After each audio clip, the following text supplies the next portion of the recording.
Bonjour à tous, c'est David Grassin. Aujourd'hui, je vais vous montrer une petite astuce pour créer des légendes dynamiques sur Revit. Alors, c'est une petite astuce mais payante. En fait, je vais vous expliquer comment fonctionne le plugin Tools for BIM.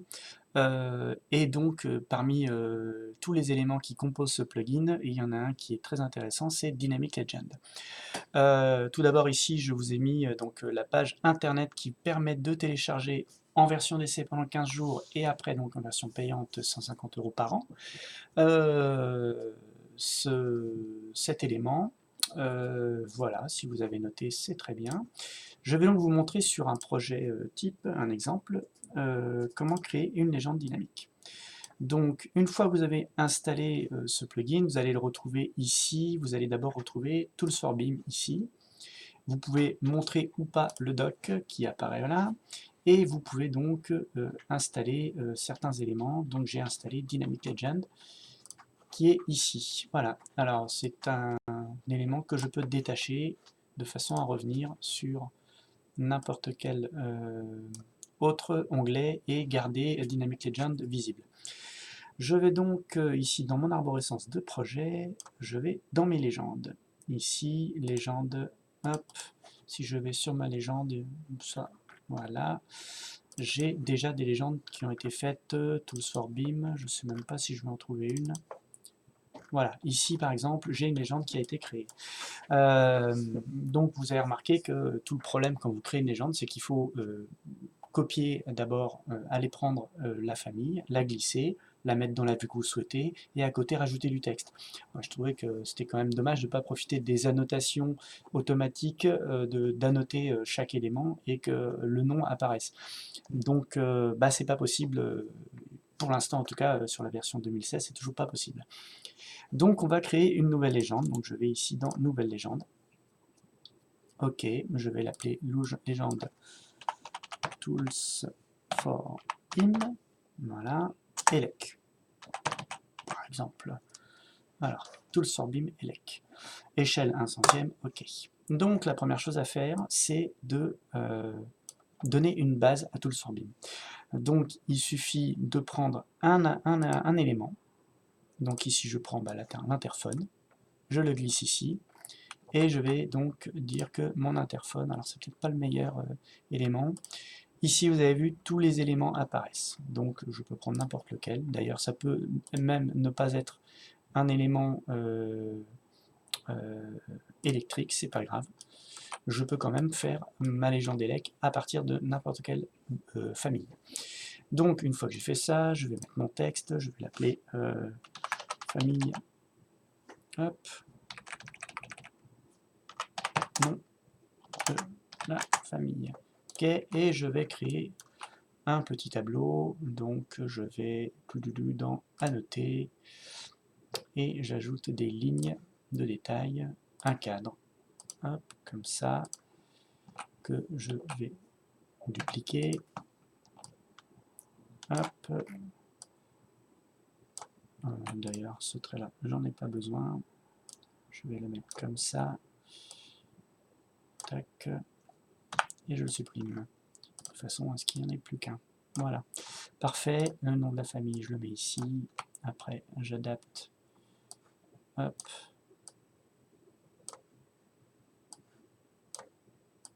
voilà.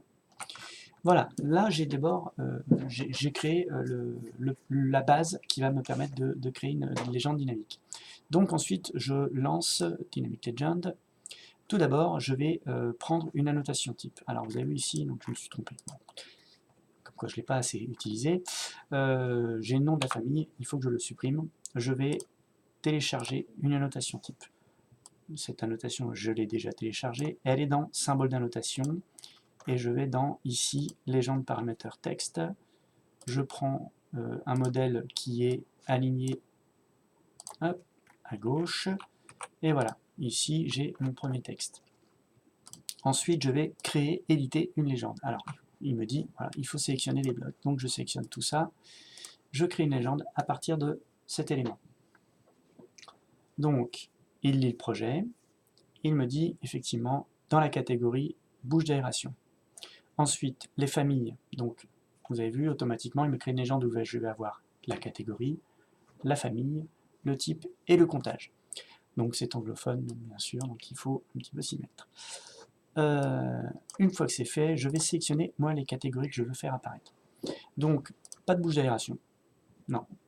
Par contre, appareil de communication, dispositif d'alarme incendie, dispositif de données, de sécurité, d'éclairage, équipement électrique, voilà, c'est pas mal.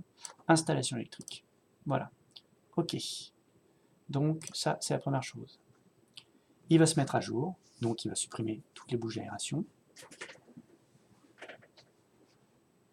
Voilà, donc il relie le projet.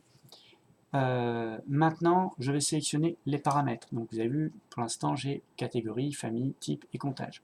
Je peux ajouter des paramètres. Attention, il y a des paramètres qui ne vont correspondre qu'à une seule famille, ou même qu'à un seul objet.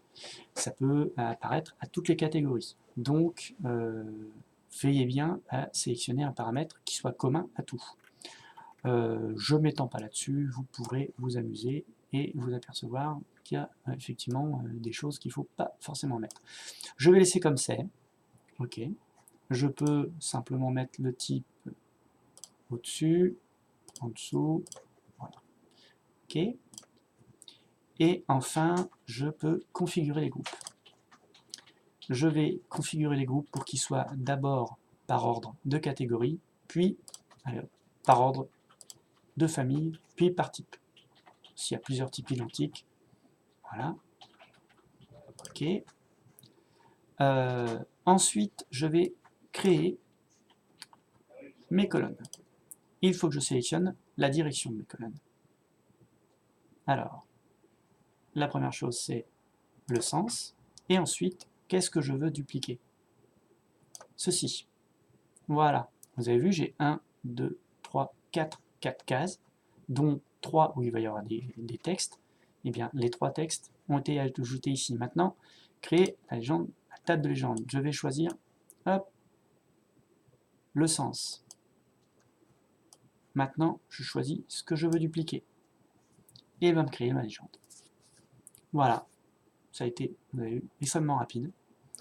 J'ai tous mes appareils qui sont insérés ici.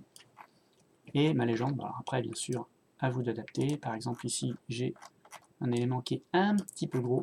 Voilà, donc ça me permet de voir aussi des petits problèmes d'édition dans les familles.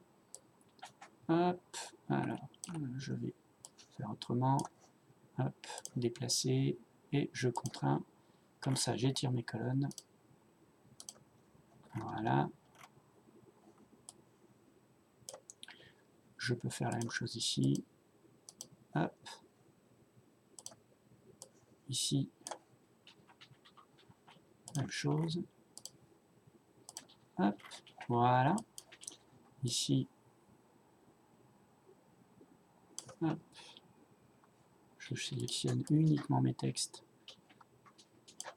mais pas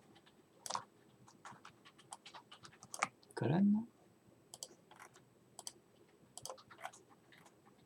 D'ailleurs, les colonnes, la barre, je vais la déplacer. Ah, ici, j'ai quelque chose qui n'a pas suivi. Je vais aller le déplacer avec le reste.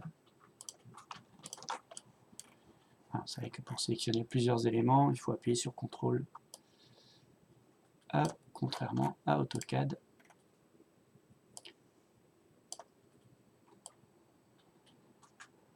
Hop, voilà. Et voilà, ici vous avez l'appareil de communication. Alors c'est pour ça que je l'ai changé, parce que celui-là, il est mal placé. Voilà, vous avez les symboles. Vous avez le nom. Donc ici vous avez le... Hop, je retourne d'ailleurs dans... Hop. J'ai cliqué sur le mauvais bouton, c'est pas grave. Je vais revenir en arrière, cancel. Ici je peux update. Et je choisis la légende que je veux mettre à jour. Okay. Si vous avez des familles qui ne sont pas utilisées dans votre projet alors qu'elles sont dans l'arborescence de votre projet, dans la catégorie famille, elles n'apparaissent pas. Par contre, si vous avez alors vous avez vu, j'ai modifié le premier, donc je vais le remettre là. Update Outline légende. Donc si vous avez des... qu'est-ce que je disais? Si vous avez des catégories qui ne sont pas utilisées, elles n'apparaîtront pas dans la légende. Si vous ajoutez pendant le projet des nouvelles familles, même que vous en exportez, et que vous mettez à jour votre légende dynamique, vous aurez automatiquement, à chaque fois, étant donné qu'il y a un comptage, à chaque fois vous allez avoir un nouvel article qui va s'insérer dans votre légende. Ça vous permet aussi, vous voyez, de voir qu'il y a des petites erreurs comme ça qui peuvent être réglées. Là, clairement, c'est une famille qui soit n'est pas dans la bonne unité, soit a été dessinée un petit peu grand. Voilà, donc j'espère que vous avez compris tout l'intérêt de cet outil Dynamic Legend qui fait partie de AgaCAD. Voilà. Au revoir, à bientôt pour un autre tuto.